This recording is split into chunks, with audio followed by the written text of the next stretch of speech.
अस्सलाम वालेकुम। Easy cooking with Rehana में आपका स्वागत है। आज हम केक बनाएंगे। प्लेन स्पॉन्ज केक है, उसमें हम कोई ड्राई फ्रूट नहीं डालेंगे, कोई टूटी फ्रूटी नहीं डालेंगे। ये टी टाइम केक है। इसके लिए सबसे पहले हमको प्री हीट करना है। तो मैंने मेरा ये कुकर ले लिया है, ये मज़बूत पेंदे का है, मोटे पेंदे का। इसको मैं प्री हीट करने के लिए रख देती हूँ। इसके लिए ये ढक्कन का हम ये गास्केट निकाल देंगे, इसका जो रबर है, और ये इसकी विसल है, सीटी निकाल देंगे और हम इसे गरम करने रख देते हैं। मैंने कुकर गरम करने के लिए रख दिया है प्री हीट होने के लिए, और हम उसके पहले सारी तैयारी कर लेंगे। ये 7 इंच का 7 इंच का हमारा ये बेकिंग डिब्बा है। इसमें मैंने ये बटर पेपर को इसकी साइज़ का काट के लगाना है। इसके लिए हम सबसे पहले ये नीचे पहले हम तेल लगा लेते हैं अच्छे से। ये बटर पेपर लगा देते हैं और इसके साइड से भी हम ये तेल लगा देंगे। अच्छे से हमको ये ग्रीस करना है। ये सारी चीज़ें हम प्रिपरेशन करके पहले रख देंगे, ताकि हम जब केक हमारा रेडी हो जाए तो हम फटाफट इसमें डाल देंगे। ये केक हम अंडे के साथ बना रहे हैं, ये एगलेस केक नहीं है। ये देखिए इस तरह से हमने कर दिया है। इसके साइड में अगर आप मैदा डस्ट करना चाहें तो कर सकते हैं, लेकिन कोई ज़रूरत नहीं। इंशाल्लाह ये अच्छे से हो जाएगा। इसमें इसके इंग्रेडिएंट्स मैं बता दूं आपको, बहुत सिंपल इंग्रेडिएंट्स है। इसके सारे सामान हैं। 2 अंडा ले लेना है। ये जो मेजरिंग कप्स है हमारे पास में, यही कप हमने सारे इस्तेमाल किए हैं। ये देखिए, ये 1 कप भर के मैंने मैदा ले लिया है। इसी मेजरिंग कप से मैंने आधा कप जो है वो तेल ले लिया है। आप देख सकते हैं, ये मेजरिंग कप से आधा कप तेल ले लिया है। और यही मेजरिंग कप से छोटा कप जो सबसे है 1/4, 1/4, उससे मैंने दूध ले लिया है। और ये हमारे कप में एक 1/3 कप आता है, तो इसको 2 बार ले लिया है मैंने, 2/3 कप। ये देखिए, अगर आपको कम शक्कर चाहिए तो इससे भी आप कम शक्कर ले सकते हैं, सिर्फ आधा कप शक्कर ले लीजिए। और इसमें मैंने मैदे के साथ में छानने के लिए मैंने ले लिया है 1 टीस्पून बेकिंग पाउडर, 1 टीस्पून मैंने वनीला एसेंस लिया है। तो हम सबसे पहले ये आटा और मैदा और बेकिंग पाउडर को छान लेते हैं। आपको बता रही हूँ, ये मेजरिंग कप आप एक बार ले लेंगे तो सारी चीज़ें आपके मेजर के हिसाब से आसानी से हो जाती है, और ये हर जगह मिलती है, ऑनलाइन भी मिलती है। इसमें मैं डाल देती हूँ ये बेकिंग पाउडर। छानने से क्या होता है, इसके अंदर एयर, हवा जो है वो जाती है और आटा एकदम हल्का हो जाता है।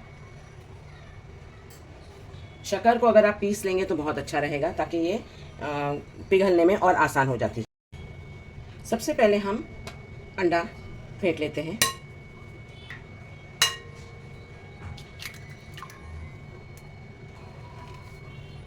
ये बीटर हमको यूज़ करना है। ये बीटर से हमने अंडा फेंट लिया है। अभी हम इसमें वनीला एसेंस डाल देते हैं। 1 टीस्पून वनीला एसेंस लिया है मैंने, वो डाल देते हैं। 1 मिनट तक हम इसको फेंटेंगे, फिर हम इसमें शक्कर डाल देंगे।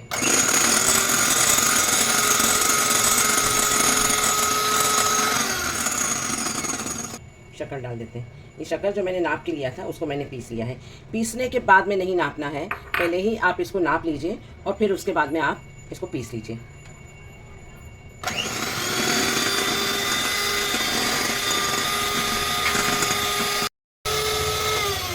देखिए, मैंने इसको अच्छे से फेंट लिया। अब हम इसमें तेल डाल देंगे। ये देखिए, मैं इसमें तेल डाल रही हूँ। ये भी बिल्कुल नाप से लिया है एकदम। देखिए, इसका जो मेजर होता है बिल्कुल लिया है, एकदम ऊपर से गिरता हुआ नहीं लेना है हमको। बस इसका जो निशान है जहाँ से ये गिरता है वहाँ तक ही लेना है तेल। इसको भी हम 1 मिनट तक फेंटेंगे। अगर आपके पास में बीटर नहीं है तो आप जो विस्कर होता है जिससे अंडा फेंटा जाता है, जिससे दाल हम लोग फेंटते हैं कभी कभी, वो यूज़ कर सकते हैं। हमारे बीटर का काम अब हो गया है। अब हमको बीटर यूज़ नहीं करना है। हम इसमें मैदा और हमारा दूध मिलाएंगे। हमने एक स्पैटुला ले लिया है। अब हम धीरे धीरे करके ये मैदा इसमें डालेंगे, जिसके साथ में हमने बेकिंग पाउडर को मिक्स किया है। इसमें ये कट एंड फोल्ड है, ये फोल्ड करते हैं और ये कट करते हैं। इसमें एक गांठ भी नहीं बनती है। ये देखिए, हमने सारा मैदा इसके साथ में बेकिंग पाउडर जो था मिक्स कर दिया है। पहले हम इसको सब मिक्स करेंगे, फिर इसकी कंसिस्टेंसी के हिसाब से हम इसमें दूध डालेंगे। दूध भी हम एक साथ नहीं डालेंगे। अगर आपको वनीला एसेंस नहीं डालना है, आप इलायची पाउडर भी डाल सकते हैं। जैसे कभी कभी हम टोस्ट खाते हैं बाहर का इलायची फ्लेवर का चाय के साथ में, तो ये चाय के साथ में इलायची फ्लेवर का केक भी हमको बहुत अच्छा लगता है। ये देखिए, हमने सारा मैदा अच्छे से मिला लिया है। अब हम धीरे धीरे करके इसकी कंसिस्टेंसी के हिसाब से इसमें हम दूध डालेंगे। देखिए एक भी इसमें गिटली नहीं बनी है। अभी हम इसमें धीरे धीरे करके ये पहले आधा दूध डालते हैं, फिर बाकी का दूध डालेंगे। हमारा पैन कुकर का हमने रख दिया है प्रीहीट होने के लिए। हमने हमारे टिन को भी ग्रीस कर दिया है। ये प्रिपरेशन अगर आप पहले से करते हैं तो केक बनाने के बाद में हमको कोई भी परेशानी नहीं होती है, रुकना नहीं पड़ता है। और जब भी आप केक बनाएं तो याद रखिए सारी चीज़ें रूम टेम्परेचर पर होनी चाहिए। फ्रिज में से निकाल के या फिर गर्म चीज़ जो होती है उसका इस्तेमाल ना करें। ये देखिए हमको ये पूरा दूध लग जाएगा। अगर आपके पास टिन नहीं है तो आप जो है कोई भी घर की पतीली होगी जो आपके कुकर में अच्छे से बैठ जाए आसानी से, या आपकी कोई भी कढ़ाई में बैठ जाए, वो आप ले सकते हैं। ये देखिए ये हमारा एकदम अच्छे से मिक्सचर बैटर रेडी हो गया है। इसको आप ओवन में भी बना सकते हैं। मैं ओवन में ही बनाती थी, लेकिन आज मैंने कहा कि आप लोगों को मैं पैन में बता दूं। देखिए हमारा ये रेडी हो गया मिक्सचर। ये देखिए इस तरह से ये गिरना चाहिए। इसको रिबन कंसिस्टेंसी बोलते हैं। अब हम इसको हमारे केक टिन में, बेक टिन में निकाल देते हैं। जब हम अंडे से केक बनाते हैं तो हम उसके अंदर सोडा नहीं डालते हैं, सिर्फ बेकिंग पाउडर डालते हैं। जब हम बगैर अंडे का केक बनाते हैं तो उसके अंदर हम सोडा भी ऐड करते हैं। ये कुकर बहुत अच्छे से प्रीहीट हो गया है। अब हम इसमें हमारा केक रख देते हैं। इसमें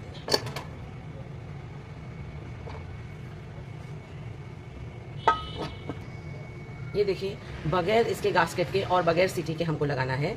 इसको कम से कम हम 35 से 40 मिनट तक स्लो फ्लेम के ऊपर रख देंगे। इसको हमको हाई नहीं करना है।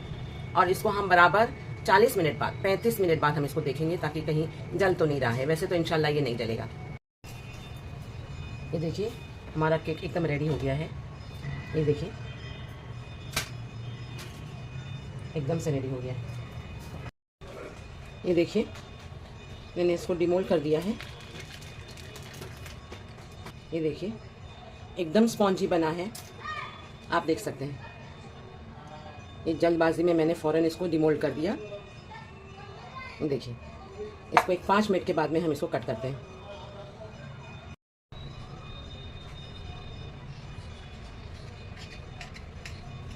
हमारा केक कितना स्पॉन्जी बना है, ये देखिए। ये देखिए, ये देखिए हमारे केक का टेक्सचर, इसकी जाली देखिए, ये एकदम स्पॉन्ज की तरह से फुला हुआ है। देखिए ये देखिए।